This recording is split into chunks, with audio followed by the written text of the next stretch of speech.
Good morning, class 10th. In the chapter of the real numbers, we have completed the one things. First things is the definition of divisibility, what is the meaning of Euclid division lemma and how to use Euclid division lemma to find HCF. ठीक है ना, इतनी सारी चीज़ें हम लोगों ने पिछले वाले लेक्चर में कंप्लीट कर ली है. आज का जो लास्ट लेक्चर है प्रूविंग इरेशनैलिटीज ऑफ ए नंबर, मतलब कि अगर एक नंबर है, एक इरेशनल नंबर है, तो उसको कैसे प्रूव करो कि भाई इरेशनल नंबर है. ठीक है ना, तो उसको हम कंट्राडिक्शन मेथड से करते हैं. तो आई थिंक आपके सिलेबस में बस यही है कि HCF कैसे निकालोगे and how to prove the number rational और इरेशनल. ठीक है ना, तो आई होप कि आपके सिलेबस में यही दो चीज़ें हैं. बस आप ये दो चीज़ आप जान जाओ कैसे क्या करना है, कैसे नहीं करना है. उसके बाद शायद आपके सिलेबस में कुछ नहीं. ठीक है ना, बात समझ रहे हो या नहीं समझ रहे हो? ठीक है, तो आइए चलिए हम लोग इसको डिस्कस करते हैं. प्रूव दैट, क्वेश्चन वाला ये है, क्वेश्चन वाला ये है कि prove that √2 is irrational number. As you know, हम लोगों ने क्लास 9 की चीज़ों को पढ़ रखा है कि भाई √2 क्या है, इरेशनल नंबर. तो इरेशनल नंबर की कैसे प्रूव करोगे ये चीज़ मैं बता रहा हूँ. तो इस चीज़ को जैसे ये प्रूव होगा, लिसन केयरफुली, जैसे √2 को हम प्रूव करेंगे वैसे ही √3 होगा, वैसे ही √5 होगा, वैसे ही √7 होगा, वैसे ही √15 होगा, या वैसे ही बहुत सारी चीज़ें होंगी. जैसे मैंने आपको इरेशनल नंबर की प्रॉपर्टी बताया था कि product of two irrational number may और मे नॉट बी. ठीक है ना, मे और मे नॉट बी इरेशनल. तो इन सारी चीज़ों का ध्यान रखना है. तो एक बार आप लोग 9th क्लास की जो इरेशनल नंबर की प्रॉपर्टी में डिस्कस की थी वो एक बार आप देख लो. तो देखो इसको कैसे प्रूव करोगे वो आप देखो. ठीक है ना, प्रूफ. तो हम ये मान के चलते हैं, ये मान के चलते हैं कि √2 हमारा क्या है, irrational number. Let √2 is a rational number. तो जब रैशनल नंबर है, बात समझो, रैशनल नंबर है तो इसका मतलब ये हुआ it can be right, it can be written in the form of P upon Q, where P and Q are prime. क्योंकि अगर प्राइम नहीं होगी तो कट जाएंगे. मान लो हमारे पास 2/4 है, इस प्रकार का है कि 1/2 हो गया. अब देखो 1/2 क्या हो गया, प्राइम हो गया. तो इस चीज़ का आपको विशेष ध्यान रखना है. A and B are prime, या किसी को प्राइम लिखो. तो ठीक है, को प्राइम लिखो. को प्राइम की बात करते हैं. को प्राइम को प्राइम मतलब क्या हुआ, उन दोनों के नंबर का HCF क्या होगा, 1 होगा. आप इसको ऐसे देख सकते हो, 1 और 2 का HCF क्या होगा, 5. 3/5 की बात करें तो दोनों ही प्राइम है. ठीक है, और इन दोनों का HCF क्या होगा, 1. तो जिन दो नंबरों का HCF 1 हो तो उन नंबरों को हम क्या बोलते हैं, को प्राइम. तो देखो आप इसी को तो लिखा जा सकता है. तो आप इसको लिख सकते हो √2 = 3/2. इसी को आप लिख सकते हो 2 = P²/Q². इसी को आप लिख सकते हो 2Q² = 3². इस चीज को मेंशन करो, स्टार डाल दो. अब देखिए P² जो है वो 2 का मल्टीपल है कि नहीं, बोलिए. 2 का मल्टीपल है, और जब मल्टीपल है तो डिवाइड करेगा. बात समझो, इसका मतलब ये होगा 2 किसको डिवाइड करेगा. आप इसी को यहाँ समझ लो ऐसे, इसको मैं समझाने के लिए कह रहा हूँ. Q² क्या होगा, P²/2 पर नहीं. मतलब ये हुआ P² को 2 से डिवाइड कर रहे हैं तो हमें क्या मिल रहा है, Q² मिल रहा है. ठीक है ना, तो क्या हम इसको इस प्रकार से लिख सकते हैं, मिल सकते हैं 2 / P².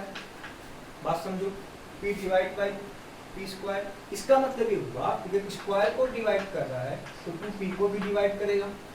बात समझो. और अगर 2P को डिवाइड कर रहा है, ठीक है ना, तो कुछ ना कुछ हमें मिलेगा. मान लो R मिला, तो अगर हम इसको इस प्रकार से लिखें P/2 = R, तो ये क्या होगा, P = 2R. बात समझ रहे हो, मतलब कि अगर हम 2 / P मतलब P / 2, तो अगर डिवाइड हो रहा है तो कुछ ना कुछ तो मिलेगा. मान लो R मिला, तो P/2 = R, तो P = क्या हुआ, 2R. बात समझ रहे हो, नहीं समझ रहे? अगेन स्क्वायर कर दो, where R is integer, where R is integer. ठीक है ना, तो कंट्राडिक्शन करेंगे, हमें जिस चीज़ की जरूरत है वो हम अपना मिटाते हुए चलेंगे, इसकी जरूरत नहीं होगी.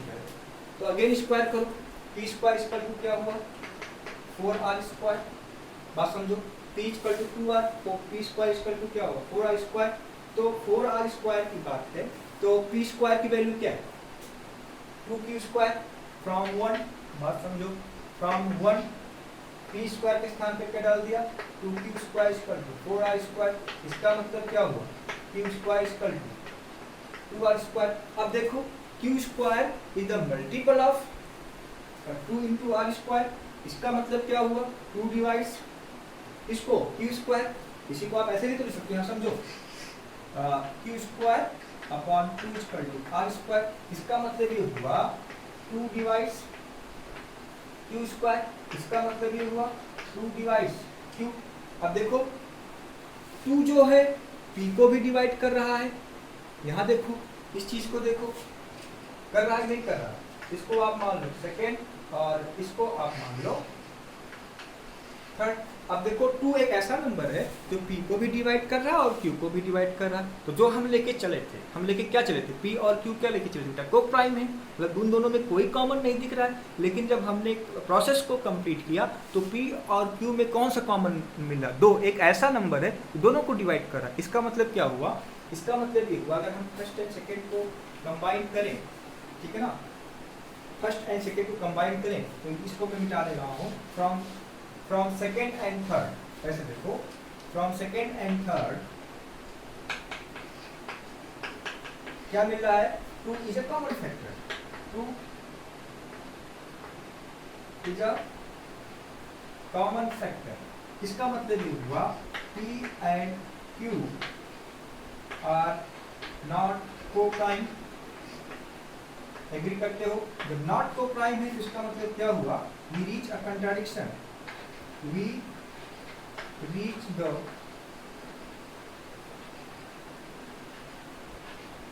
contradiction। इसका मतलब ये हुआ √2 is not rational number, ठीक है ना, is not rational number। तो इसका मतलब ये हुआ कि √2 क्या हो गया, is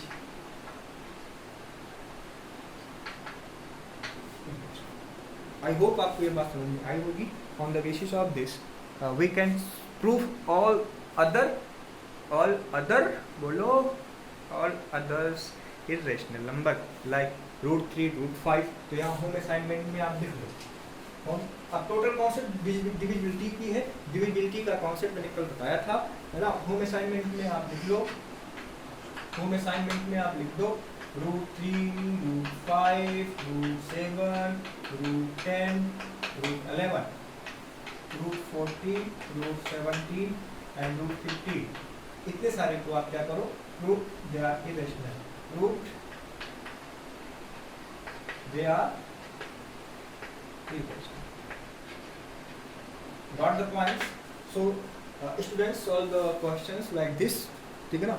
और उसके बेसिस पे जो हमारे पास पार्ट्स हैं उसको आप लोग डिस्कस कर लो, उसको आप सॉल्व कर लो, ठीक है ना। बस कहानी यहीं पे देखना है कि एक बार हमको ये दिखाना है कि भाई 2 जो है, इसे हमने इसको सपोज किया √2 = p अपॉन q।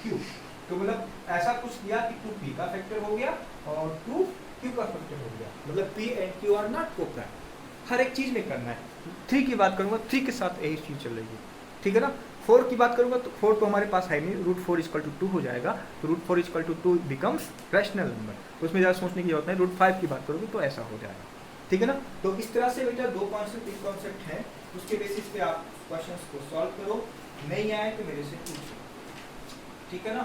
चलिए एक कॉन्सेप्ट शायद और है, मैं एडिशनल आप लोगों को बता दे रहा हूँ, ठीक है। Determine the nature of decimal expression of rational number, ठीक है ना। तो आप देखो, आप टॉपिक लिख लो, उसके बाद मैं आपको कॉन्सेप्ट बता दे रहा हूँ कैसे करोगे, है ना। जैसे आप टॉपिक लिख लो, कभी कभी जरूरत पड़ जाती है, एनसीईआरटी में शायद मिले, ठीक है ना। चलिए लिखिए आप लोग, determination of nature of decimal expansion. देखिए डिटरमिनेशन आप लिख लो फटाक से, of determination of the nature, ऐसे लिखो, determination the nature of the decimal expansion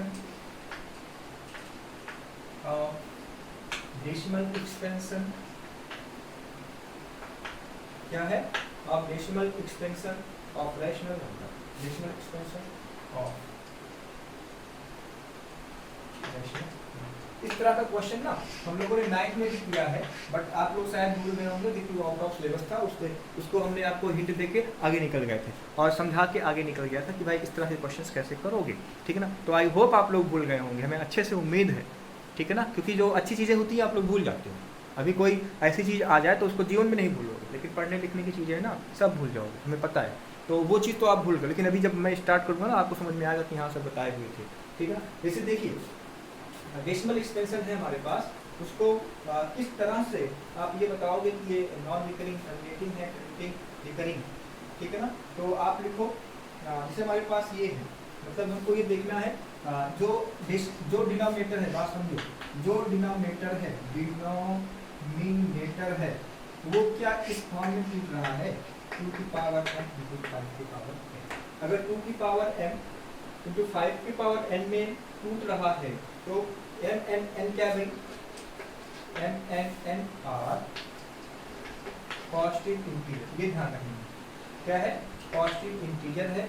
अगर डिनोमिनेटर किसी भी डेसिमल एक्सपेंशन का या फिर नॉर्मली आप कह सकते हो रैशनल नंबर का डिनोमिनेटर अगर 2 की पावर m इंटू 5 की पावर n की फॉर्म में ब्रेक हो रहा है तो हम कह सकते हैं कि वो हमारा क्या होगा, वो हमारा क्या होगा भाई, उस फॉर्म में हम इसको चेंज कर सकते हैं। तो आप लिख दो, इसको अगर आप लिखना चाहो तो लिख लो, थ्योरम के रूप में लिख लो, चलो नहीं तो कहोगे सर आप बता के निकल जाए, आप लिख लो थ्योरम, फिर क्वेश्चंस करेंगे। चलिए थ्योरम लिखिए, let x be a rational number, x be a, फटाफट मेरे साथ लिखते रहो, let x be a rational number, ठीक है, let x be a rational number whose decimal expansion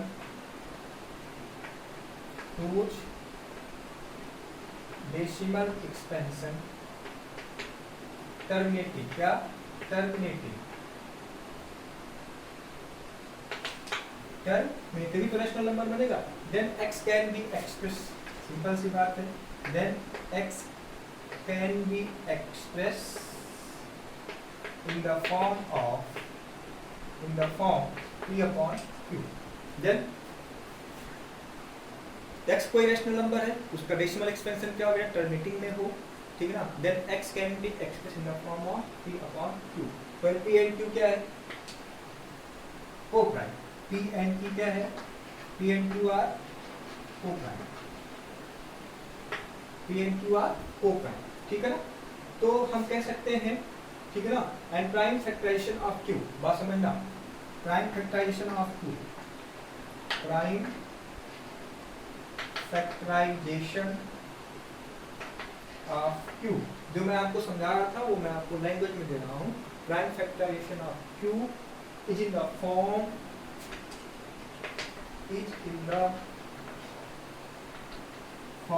of 2 की पावर m into 5 की power n, where m and n are non-negative integer, where m and n are non-negative integer। आइए एक question हम लोग करेंगे, ठीक है ना।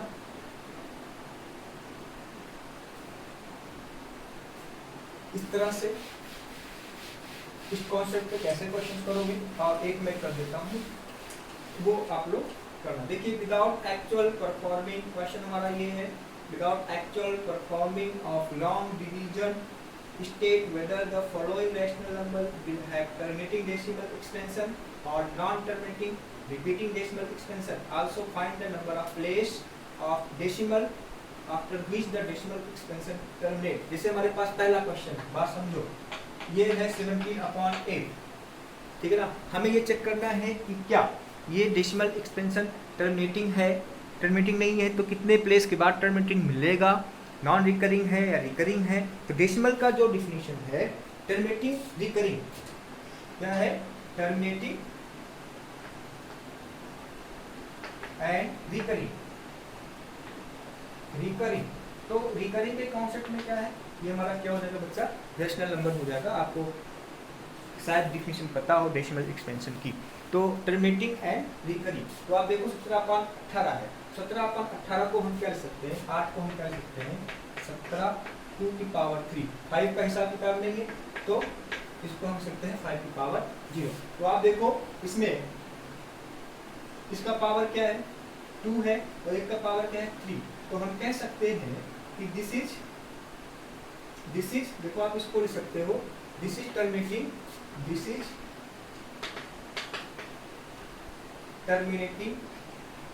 आफ्टर 3 प्लेसेस, ठीक है ना।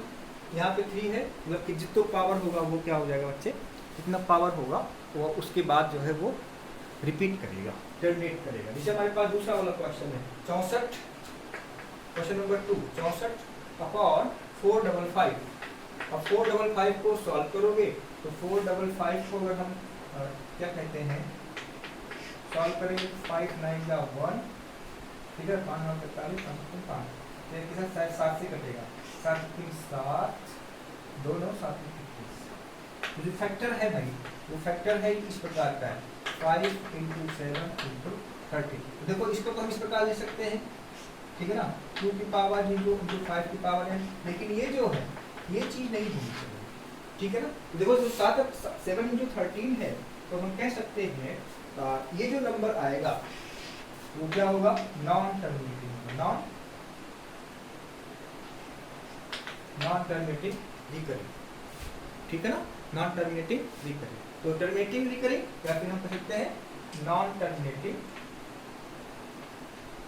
रिकरिंग,